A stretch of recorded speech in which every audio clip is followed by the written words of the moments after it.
This is Max Neal for Outdoor Gear Lab. Today I'm going to be talking about our Editor's Choice handheld outdoor recreation GPS. This is the Garmin GPSMap 62 STC.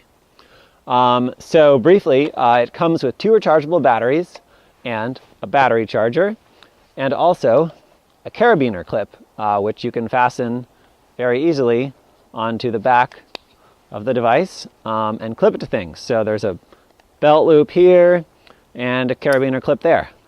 So that pops on and off quite easily. This is our favorite GPS unit. We reviewed 7 others, and this takes the cake because it's the highest performance. It provides the greatest amount of reception and features, and it's a great GPS. So I'll run over some features with you. First, you can see there's a large sunlight readable display here. This is much easier to see than all of the touchscreen GPSs that we reviewed, and easier to see than all the other non-touchscreen GPSs that we reviewed as well. So super easy to see whether you're kayaking, whether you're out in the desert, whatever it may be. This screen will show you what you want to see better than others. Also, the button interface here, there's zoom buttons, navigation toggle, menu features, in and out. You can mark waypoints easily. So there's all the buttons that you want and none that you don't. On the side, this side's blank. This side has a power button. And on the back, you can undo this little feature here. There's 2 AA batteries, and beneath that, there's a micro SD card slot. So you can expand the storage cheaply and easily to dump tons and tons of maps on here. There's also a 5 megapixel camera, which takes pretty good pictures.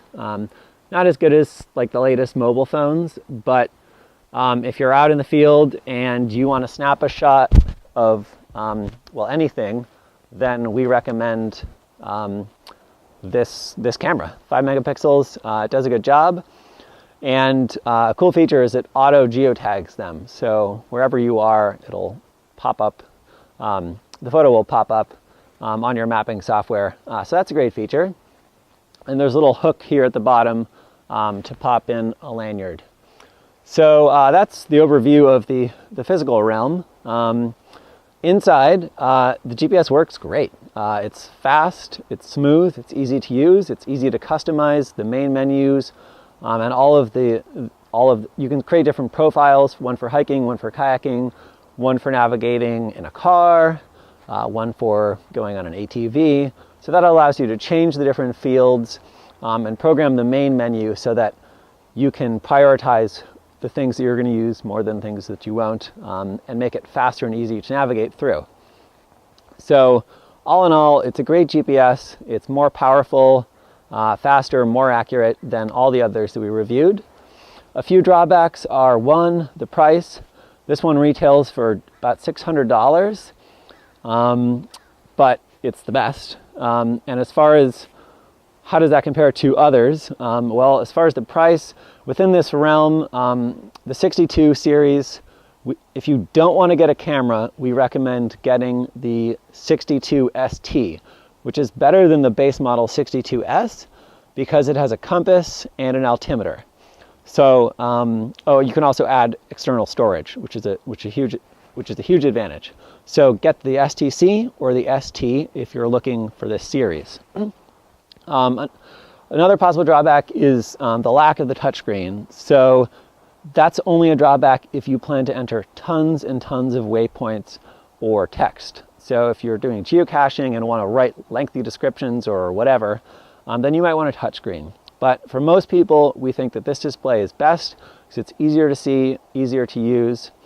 And other things that are bad, the size is an issue. It's a bit larger than other units.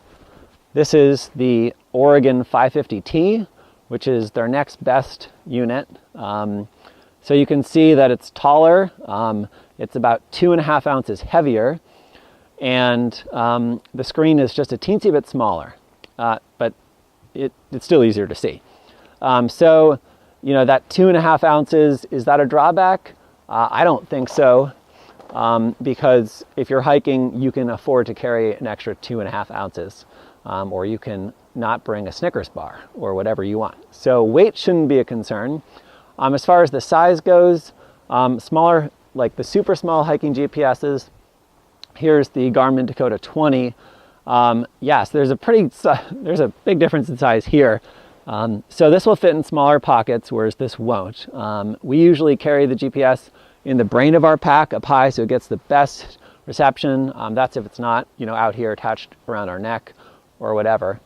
So if you do have a small pocket in your pack that you want to use to put this in, then that's a drawback. But on the whole, we don't view that the size of this is a drawback. For most people, it shouldn't be. So super powerful, easy to use, easy to see, gets great reception. Slot canyons, redwood trees, wherever you go, you'll know that you're there, and there'll be better reception. So our top pick, editor's choice, the Garmin GPSMap 62 STC. Check out the full review at outdoorgearlab.com, and there you can see how this matches up to the 7 other GPSs we reviewed.